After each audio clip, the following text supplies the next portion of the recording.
Hey y'all, welcome to the Coyote Trapping School podcast. In today's episode, I got an interview lined up with Kent Schank. He is a Nevada trapper.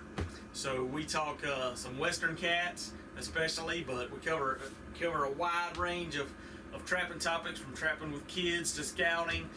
It's kind of neat. I think you'll appreciate getting a western trapper's perspective, and it's a lot different setup and style and money situation. From the value on some of those western cats than our eastern anything is. So I hope you enjoy. I think you'll get some good tidbits out of it. You can follow Kent. He's on. I hooked up with him through Instagram. He's backcountry.sassin, or you can type in his name, Kent Schank, Schank, and should pull him up. Follow him on Instagram. He posts some catch pics and some of his trapping activities and all. And then he's also got a YouTube channel called Fur Addicts, and shows some of his scouting pick setups and going through his scouting and then trapline running. So it's kind of a neat look into a different style of trapping than what I'm used to, at least here in the southeast. So pretty enjoyable. I think you'll enjoy it. Y'all have a good evening. So today we've got Kent Schank, who is that how you pronounce your last name? Yep. All right, good. Who is a Nevada trapper. So Kent, tell us a little bit about yourself and some western trapping.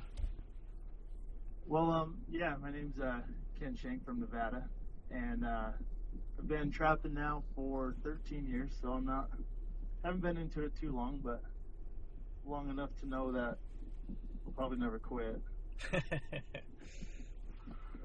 So yeah, most of my trapping's been here in Nevada. I went to school up in Idaho, and probably did more trapping and hunting than schoolwork. But I got a trap up there in Idaho, and then got a job down here working in Vegas, and now it's where I live, is down here in Vegas. All right. So what is a kind of a typical trap line run for you look like? Because I know y'all got longer check cycles and things like that. So what does kind of your average trap line check and day look like? Yeah, down here in Nevada, we're real lucky. We have a 96-hour trap check. So most people check once during the week, and then on Saturday or Sunday. So ends up being about a 72-hour trap check and a 96-hour trap check in there. And our state has, almost 90% public land. Okay. So you can trap almost anywhere you want. I just listened to the podcast about the scouting, and the permission aspect we don't really have to worry about here. Right. But you do got to worry about other trappers and hunters and hikers and all that stuff, because they're all out enjoying the same stuff. But typical trap check will take you about all day. It'll take you 8 to 12 hours to check all your traps. Most of the places I trap, it's a 1 to 2 hour drive to the start of my trap line, and mainly because down here in Vegas we got lots of hikers and motorcycle riders, side-by-side riders, right, just to get away from everybody. Sure. Because the last thing I want to do is catch someone's dog, or we've been fighting bills every 2 years about people complaining about trappers, and then put about 100 miles on my truck normally per trap check. Once I get out to the area, a lot of dirt roads, a lot of flat tires. So what species are you mainly targeting? My main target is bobcats, and that's in Nevada. That's what most people here target, is bobcats. I'll put out some sets for gray fox and coyotes, mainly just to keep me going, because sometimes there's a few checks between cats. But from a financial standpoint, to focus on anything besides bobcats, it's right now with the high coyote market. If I catch one prime bobcat, I'd have to catch, I guess this last year, 16 prime coyotes to equal out the price of that one bobcat. That's pretty when stout. it comes to checking traps and skinning and all that stuff. It's a lot cost-wise to focus towards the bobcats, and I think that's why most Nevada trappers are targeting more bobcats than anything else. That makes sense for sure. So, what about your trap? Are you walking into a lot of your locations? Are you able to drive to a lot or close by to a lot of your sets? How does that look? Well, it'll depend on the area, of course, but most of my sets I got to walk back into a little ways. Last year I didn't do it as much because I had my son going with me. He was 3, so packing him around, carrying him kind of gets tough. Sure. So I'd be a little bit closer to the roads. For us, if it's any type of maintained road, you have to be at least 200 feet from the road to set your traps. Responsible trappers going to go even further than that from those roads, just because we don't want people seeing our catches or seeing our traps. So some of them are hiking. There's some places that are hotter locations. I'll hike back a quarter mile to half mile of some pretty steep rocky stuff. There's other places where we put traps 15 feet off the road if it's covered good enough off a 2-track road. But most of the sets you got to walk to. I go through boots pretty quick. Yeah. So what are you looking for to decide where you should walk in and check for sign versus where you should just keep driving? Well, a lot of it all starts on Google Earth. It's a great resource for that. For cats, the main thing we're looking for is deep washes. We got a lot of those down here in southern Nevada. Cliffs, rim rock piles. And I'll get on Google Earth and look for those in an area I'm going to prospect. And then, of course, get boots on the ground, hike out there, check out those areas, look for turds, look for tracks, kills, whatever. Look for trapping sign to make sure somebody else isn't already out there trapping it all. Sure. So, how many trappers are there kind of around the Vegas area, I guess? There's a lot more than I expected. Yeah. When I was in Idaho and I was moving down, told everybody I was moving to Vegas. They're like, "What are you gonna do in Vegas? All you do is hunt and trap. And there's no hunting and there's no trapping down there." And I was like, "Just wait, you'll see." There's plenty of hunting and trapping, but there's a lot of people that do it too. Sure. Most people in the state, they do venture pretty far from Vegas itself. Yeah. Of course, you always run into other trappers. There's some canyons I'll trap them for 2 or 3 years and not see another trapper, and then all of a sudden there's 7 or 8 trappers in there. 1 year, I don't know what causes people to all of a sudden show up there, but trapping numbers have been going up here with the cat prices. Sure. The higher cat prices, the more trappers go out there. They see the $1,600 bobcats and hear about the couple guys getting 100+ bobcats. Think, oh, they're making $160,000 a year. Right. Not realizing that's 2 or 3 guys getting those numbers and a handful of cats getting that price. Sure. And then when prices drop down to $200 averages, and everybody's mad saying they're not trapping anymore, and trapping numbers go down. So, but yeah, typically anywhere around here where I trap, there's normally 1 or 2 other trappers that'll be in that same general area. All right. For the most part, it's all pretty respectful of each other's gear. You get, a bad egg here and there, but... Yeah, I imagine it'd be more of the hunters and just the sightseers and stuff that would hassle you more so than the other trappers. Yeah, hunters are probably the worst, which is the sad thing. They'll kill animals in traps and leave them there. Right. And, down here, we're probably kind of like you, we're trapping in short sleeve shirts most of the year. Yeah. And so it makes the pelts, worthless after that. Or they'll take the animal and the trap. And I'd rather have them leave the animal and take my trap, because the animal's worth a lot more than my trap. But, yeah, sure. But hunters are probably the worst that we have to deal with down here. Most hikers and stuff, they're not really where we are. Right. Or at least where I'm at. I take, a few extra steps. I'll avoid a good cat area if I see hikers around, just because I don't want to deal with that. Right. So, talking about good cat prices, so for the last couple of years, what's kind of been an average Western cat price? Well, I know at our cell here in Nevada, it's been in the upper 300s, low 400s for a cell average.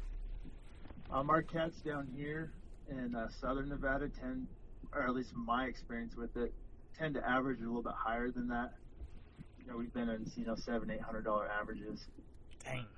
And they've been about in there the last 4 years. We've been between $650 and last year about $800 average for cats. Yeah, I could see where that would pull some people out of the woodwork to be setting some steel. Yeah, anyone who's seen a trap is all of a sudden a trapper.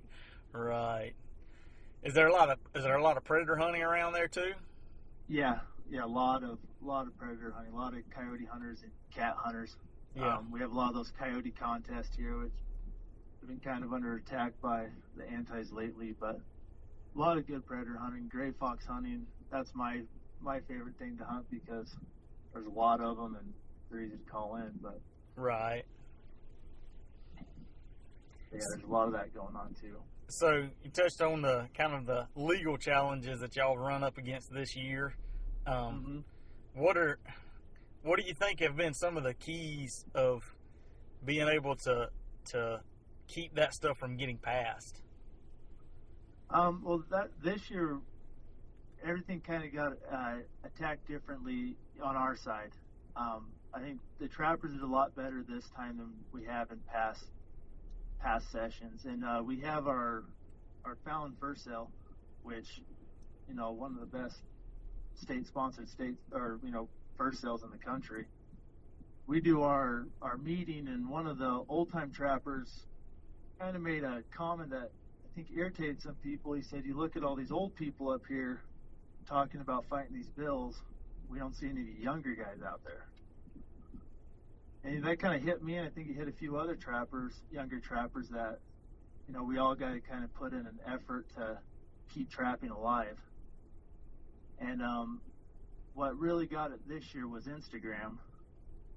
Me and a few other trappers were able to get information out to get more outdoorsmen into it, to kind of prove that we're not just a small group of people. Right.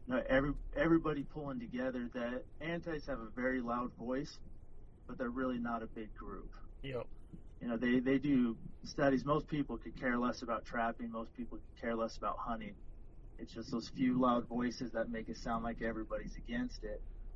And so here in Nevada, we got online polls where you can go in and comment on different bills, and that thing was just flooded. And I check it periodically throughout the day, and there'd be 100 plus new people putting in votes to stay away from these bills and not pass these bills that we're going to pretty much end trapping in Nevada.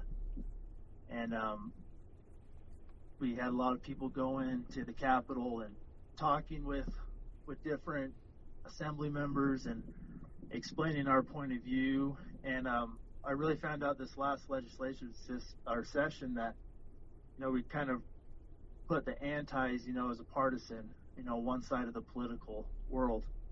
And we found out we actually got both political parties on our side for the most part. And it's just finding those people and getting those people to really side with us that helped us out. Right. Nevada's, we got our Democrat Assembly, Democrat Senate, and now our governor's a Democrat. And we shut down a bill that would end coyote killing contest, one that would take away lake hold traps, and one that would put 24-hour trap checks, which would end it in a state, this big. Right. And we're able to get all those. They didn't even get voted on. They got shut down so hard. And so the big thing is, sticking to facts and letting them know how loud of a voice we have in a respectful way. We tend to be a lot more respectful than the antis, and politicians really notice that. And yeah, that's the big thing, is just sticking together and using all these resources we have to get the word out, when these things are coming up. That's a good point about the being respectful. that can definitely turn people off really quick. Mm-hmm. And it's an emotional thing, on both sides. The antis are very emotional. Us trappers are very emotional about, being able to keep this heritage alive. And it takes a lot to bite your tongue when you're sending these emails. Sure. So, in talking about some of your scouting, you said you kind of look on Google Earth to start with, and I know you run a lot of trail cameras. Mm-hmm. What are you looking for with your camera placement, and kind of how do you go about setting up your trail cameras for using scouting? For me, the main thing with trail cameras, because in Nevada they have a lot. I want to talk bad about our fishing game because I have a lot of respect for them, but they instituted a trail camera season. So, like right now, you legally can't have a trail camera out on public lands. No kidding. Until January 1st. Huh. And so our cats, since that's our main target, they're pretty transitional in where they are in the summer and the winter. So mainly my trail cameras, I got to get them out right at the end of the season before the cats really transition out of these areas to get to some higher elevation and some cooler temperatures. But mainly with the trail cameras, I mainly use them just to kind of get a general idea of what's in the area. If I see a hot toilet with fresh cat turds in it, it's kind of a waste to put a camera there because I know that there's cats there. Right. Normally I put them on travel ways. A lot of our cat sets that we do out west are blind sets. We might put lure on them, but they're in essence a blind set on travel ways. So I'll find a big wash and I'll put a camera in a big wash, or maybe at a couple water sources to see which water source they're hitting, just to make sure there's cats in that area. The area I trap, it's a very big area, and the cats tend to be isolated in pockets in those areas. So it's just trying to find out where those pockets are. And that's mainly what I use the trail cameras for, because I can cover a lot of area at once without having to spend as much time, because the camera's doing most of the work on that. And then once I get those areas isolated down, like this year, I was scouting a new area and I put out 8 trail cameras, totally different locations, and actually only got cats on 2 of them. So now I know that when it starts cooling down a little bit, I'll go look for fresh sign in those 2 areas. And that's where I'll be doing a lot of my trapping efforts. Gotcha. So it really cuts down on putting traps out. And after a month and a half, like I did last year, I decided to scout a new area when the season started. Drove 2.5 hours each way for a month, only to find out there's no cats in that area. That makes a lot of sense. Not using them where there's cats, trying to set them up in areas where there's not a lot of sign just to see. Yeah. So talking about your sets, you said you use mostly blind sets. Are you narrowing down, kind of those washes yourself? Are you just looking for kind of pinch points? How do you kind of go about setting your sets up? It's a little bit of both. We'll narrow it down if we need to. If you find the pinch point, of course, it's with any kind of trapping, finding the pinch points are the best spot. So I'll look for a bend in a wash where there might be some blowdown or something that kind of narrows the cats down to one area. They tend to hunt those blowdowns anyway, so it's a good place to put a trap where it kind of narrows out. If it's a bigger sandy wash, then we'll build the Great Wall of China if we have to. Yeah. To funnel those cats down. We've narrowed off some pretty wide washes to try to funnel those cats down over our little 4-inch pan. So when you're setting those sets like that, are you leaving your trap completely exposed and a lot of guide sticks and things around the trap? Yeah, for cats, that's pretty much the go-to here is the exposed walkthrough set. So heavy guiding and large pan. If I have a picture on Instagram where I caught a cat in a 550 or no, a 450 that was exposed, no enlarged pan. I just had a 450 with some guide sticks and caught a cat in it. But yeah, a lot of times exposed trap, enlarged pan, big stepping guides to get them to step over down into the pan. And yeah, main reason we do that down here in Southern Nevada, we don't deal with much of the snow. We get up in the mountains around Vegas. It gets quite a bit of snow sometimes. And having the exposed trap, you're not going to get the freeze down. A lot of people in Northern Nevada do it for that main reason. Another reason we do it is it goes back to the prices. If there's a coyote if there's a coyote in a trap, I can't catch a cat. Right. And so a lot of coyotes will shy away from the exposed trap. You'll get some younger coyotes will step in it. And then you got to keep a heavy pan tension because there's so many gray fox here that they'll plug up every trap if you allow them to. So yeah, the exposed traps, my main go-to here, and mainly in a walkthrough sense. Gotcha. So what kind of traps are you running, and what's your trap setup? Are you using stakes? Are you using drags? Stakes, you can get a stake in the ground. Good luck, We got a lot of these places where I'm trapping, there might be 2 or 3 inches of sand and then rock. And you can't get a stake in there, and even if you do get a stake in there, the ground's so loose it just pull out anyways. Normally just cabling it off to a tree, okay, to a big branch, to a big piece of brush is where most of my traps, how most of them are attached. I do run drags on some of them. If it's a rockier area, I don't like wiring off to rocks just because it get tough, and I don't want to have the disappointment of find out I don't wire off to a rock right and have the cat gone. Right. But I make adjustable cables that I can easily slip over my trap. I can throw them in my backpack if I'm hiking in far. Not much weight, since we're not bearing anything, you just have a trap, some cables, and your lure, and that's all you need to make your set. That makes sense. And so what about do you have a preferred trap that you're running, or you kind of got a variety, or what? I got a very, very mixed variety. I'm trying to narrow it down. I was running Sleepy Creek number 3s for a long time. It's double long string traps. I don't know if it's a more effective trap or you just feel like an old time trapper carrying those things around. Yeah. But it gets tough to carry many of those in a backpack. So I also have been running some smaller traps. This year I've switched out a lot of traps and I'm running mainly the 550s. They got I think it's Wind River traps. They make the expandable trap pan for that trap that fits great. And there's a lot of guys here that are starting to run that. Yeah.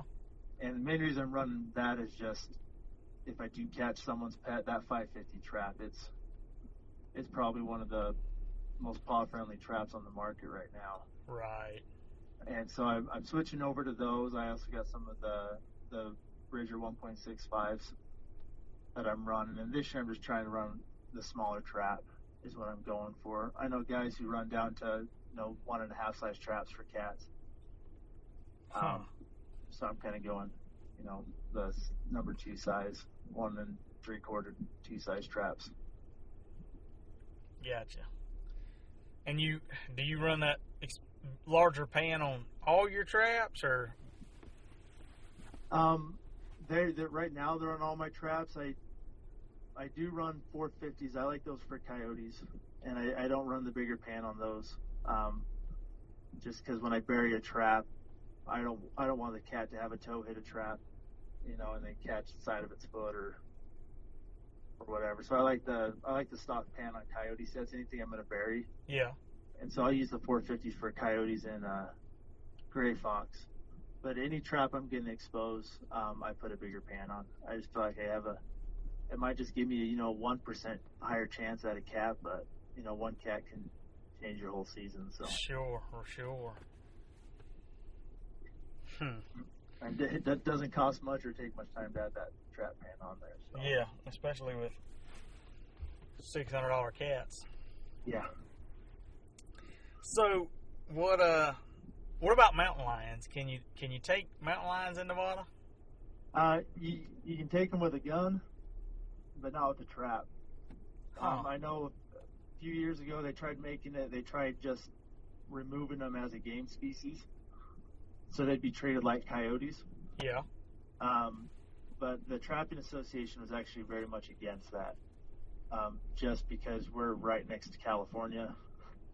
The last thing we want is Nevada opens up trapping to mountain lions, and that would just cause a bunch of legal problems and laws that it'd make a lot of people mad that we don't want to make mad. So Sure.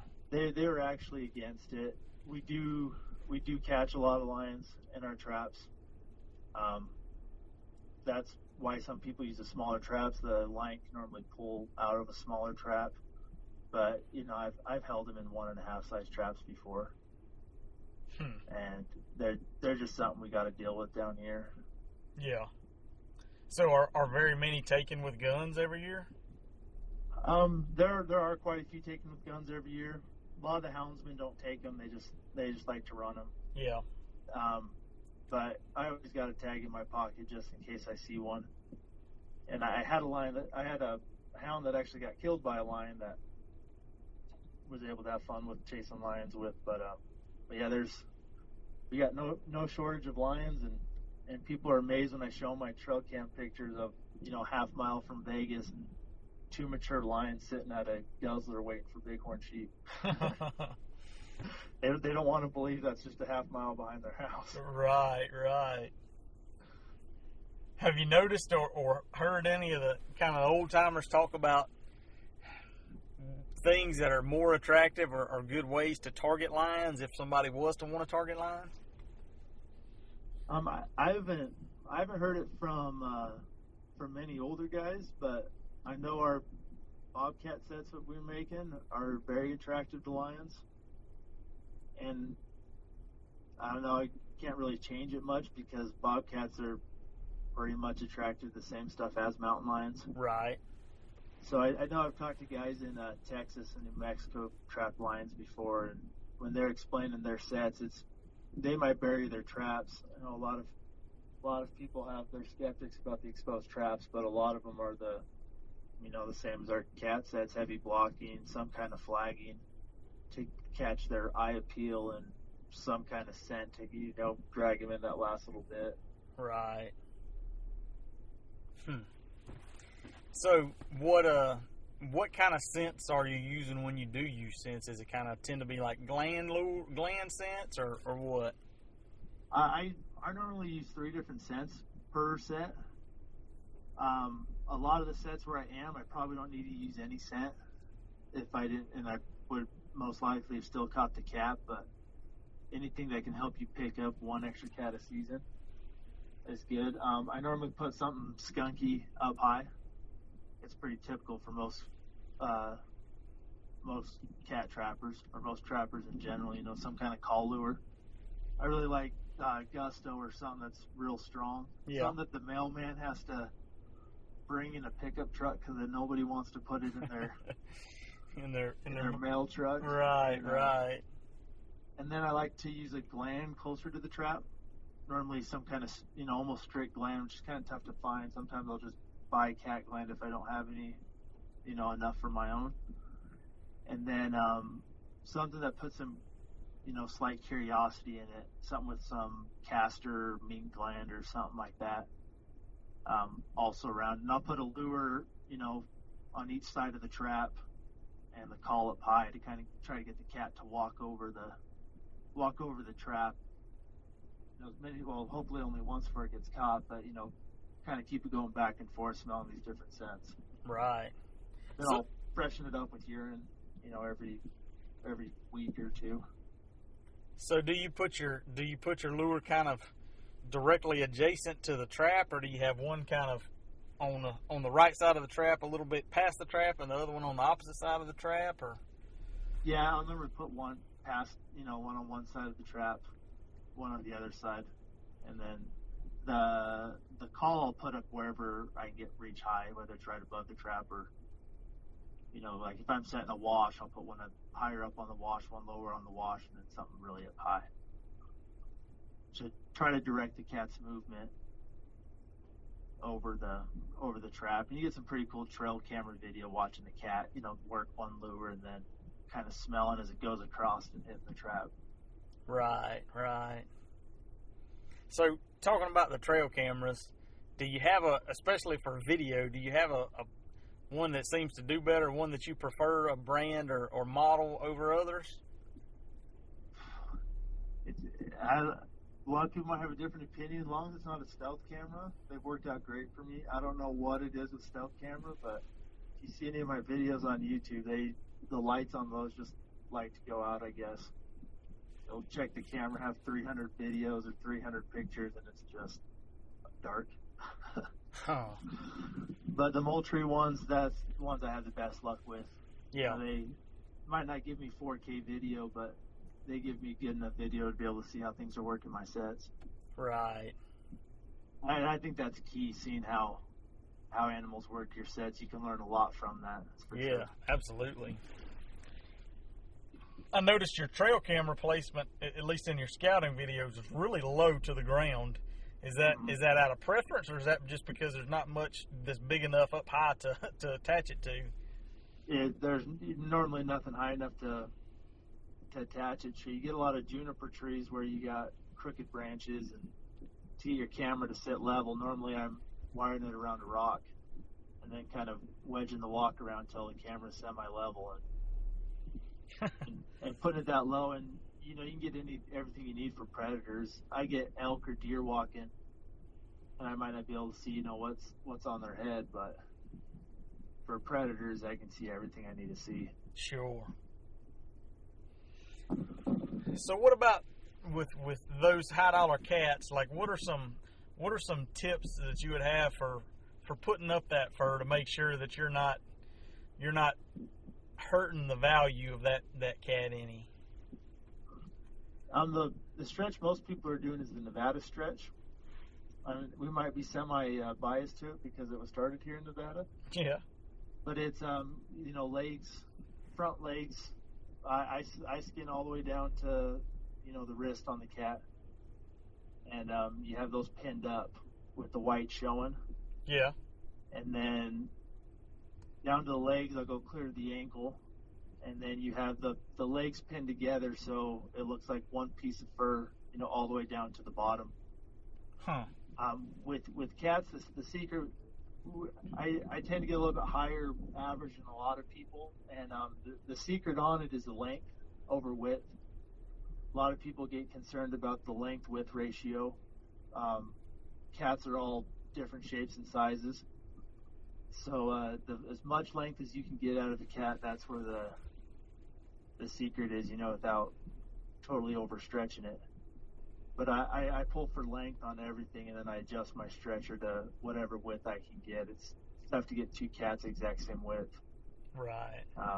And then knowing your marks of, large cat to extra large cat to double XL, and trying to get that last stretch in. One way to add a little length is when, like, I cut the legs on mine, I'll actually cut into the white on the legs. So you actually have a little bit of white on the back when you're stretching the back. Yeah. Gives you a little bit more length back there, and then you don't get any yellow line between the white on your legs.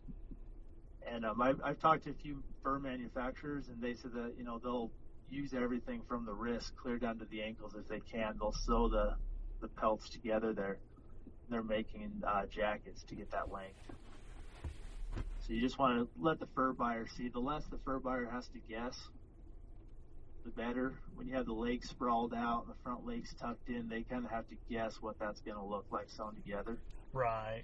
And so the more they can see, the more they're going to pay, because the less risk there is in the purchase of a cat. When somebody's paying, up 15, 16, it's not 16, but paying $1,300, $1,400 for a single cat, they have to know for sure that they're going to be able to use that cat, to make their $150,000 coat or whatever they're going to use it for. Right. So are y'all seeing it at some of the local fur sale? Are y'all seeing where are those buyers coming from, and where is that fur? Is some of it staying here? Is most of it still going overseas? I think pretty much all of it's going overseas. We actually have fur buyers from all over the world who come to the Fallon sale. I think last year we had 10 different fur buyers there, and there's I don't want to guess what countries there are and have it wrong, but there are foreigners there who are buying, fur. Just fun. It's actually the town I grew up in, a small town called Fallon. And you got, top fur buyers around the world going there to buy cats. And our Trapping Association does a really good job making sure, fur buyers get there and to really market that to the fur buyers to get a lot of buyers there. Because the more buyers we get there, higher prices we do. They don't do an open auction there. It's a blind auction, highest price wins. So Gotcha. Everybody goes in and says the most they'll pay for it without knowing what everybody else is putting down. So when you got 10 buyers trying to buy every cat they can, they tend to get pretty competitive with their pricing to make sure that they got quotas they got to fill. Right. To make sure that they get the fur that they need. So works out good for us trappers. Heck yeah. So you talked about your son. What's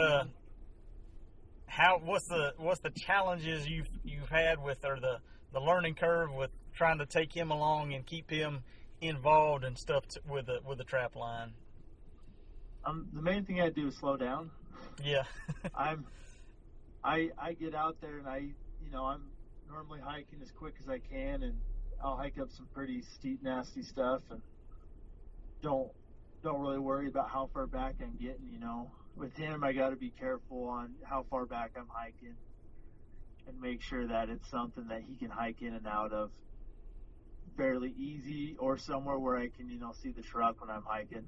Right. There's some steeper areas he's afraid of heights, so if I got to get up some kind of cliff thing, he'll say, I'll just stay in the truck, Dad, and I'll put the window down, and he sits out there with his fake binoculars saying he's looking at bobcats and traps.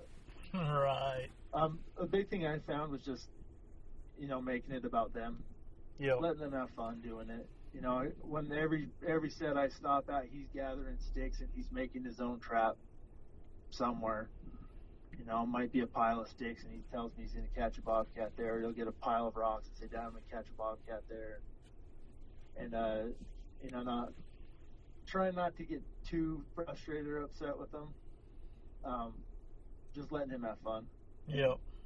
I got lucky. My son absolutely loves it. It's all year he talks about trapping and what we're going to do next time we trap. And he's in the backyard making trap sets, and we go hiking, and he's telling me what's fox poop and what's cat poop and what's coyote poop, and making up these stories about when he was trapping with his kid. and he loves it. In fact, he caught a badger that was legitimate himself last year. He told me I said, next spot, you're going to tell me where to stop. He told me where to stop. We hiked up to this rock cliff. He wanted to put it right by this bush. We put a trap by that bush. He told me what lure he wanted. I opened it. He got the stick, put a dab on, and the next check we had a badger. Oh. So he loves badgers right now. He said it's his favorite thing to trap. Yeah. But and that's this year. I'm going to go more for coyote prices. I figure I might as well jump on that train and go for gray fox too. Just anything I can catch to kind of keep him interested. He loves animals, loves seeing animals. He has countdowns for Shark Week, on Discovery, and he's four now, and he loves wildlife, and so just anything I can do to keep him engaged and having fun. Yeah, for sure. That's been, and I got a son. He's 5. I mean, pretty similar, and that's been the thing. Fortunately, I started videoing and all actually the year he was born, and so that already forced me to slow down. So it hadn't been as much of an adjustment, but it definitely something to keep in mind and not get so uptight about things. Let him play in the dirt or whatever. Just like you said, let them have fun and enjoy it. So And where we're lucky, cats aren't as shy as coyotes with scent and stuff. So, him playing around in the dirt's a little bit different than if I was coyote trapping. But yeah, but yeah, it slows me down a lot. And last year is probably one of my lowest years on fur catching, but it was probably the most fun I've had trapping was last season. Right. Trapping with him.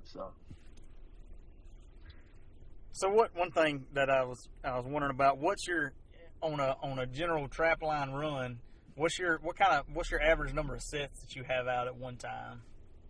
I'll have anywhere from 35 to 60 is about how many traps I'll run for, mainly cats. A buddy of mine, once we had a goal for 100 gray fox one season, and at one time we had out, I think, 90 traps. We didn't hit our 100 gray fox, but one time we had out 90 traps. But for a typical, cat trap line, I have, 35 to 60. This is a relatively small line for a lot of trappers here in Nevada. There's a lot of guys running, over 100 traps.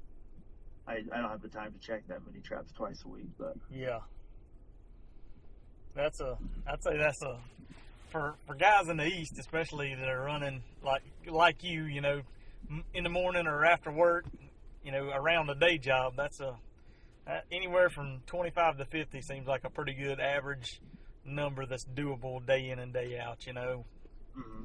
So. Well, Kent, that kind of hits on everything that I just wanted to, we hadn't interviewed anybody or talked really to anybody, any Western trappers yet, so I was excited to kind of get you on the phone, and I'm a little bit selfish because I'm headed to West Texas this winter, and so trying to get a feel for cat trapping, Western cat trapping. So I appreciate you taking the time to share with us. Yeah, they got plenty of cats down there in Texas, that's for sure. Yeah, I'm hoping we can maybe run across a lion while we're down there too. We'll see, because they're fair game there, so I'm pretty excited about that. If you got a bobcat set out, you got a chance. So good. Well, now folks can follow you where I found you on Instagram, backcountry.sasson, SASSN, and then you also got the Fur Addicts YouTube channel. Yep. All right. And last year we kind of slacked with the videos. The year before I'd done it with a buddy, and then last year really slacked with the videos. But they actually use those videos to kind of show the legislature what trapping's about. So this year some people in the Trapping Association told me to kind of put more videos up because it really helped out. So it'll be updated a lot more this season than it was last year. So. Well, that's cool. I hope you let them know how much work it is to get those videos up every time. So, well, like I said, is that anywhere else, anything else you want to mention or bring up? No, that's about it. So I guess wrapping it up, if you had a suggestion, if you had somebody new to trapping that was wanting to get started, what would be your piece of advice of where to go, how to kind of get started?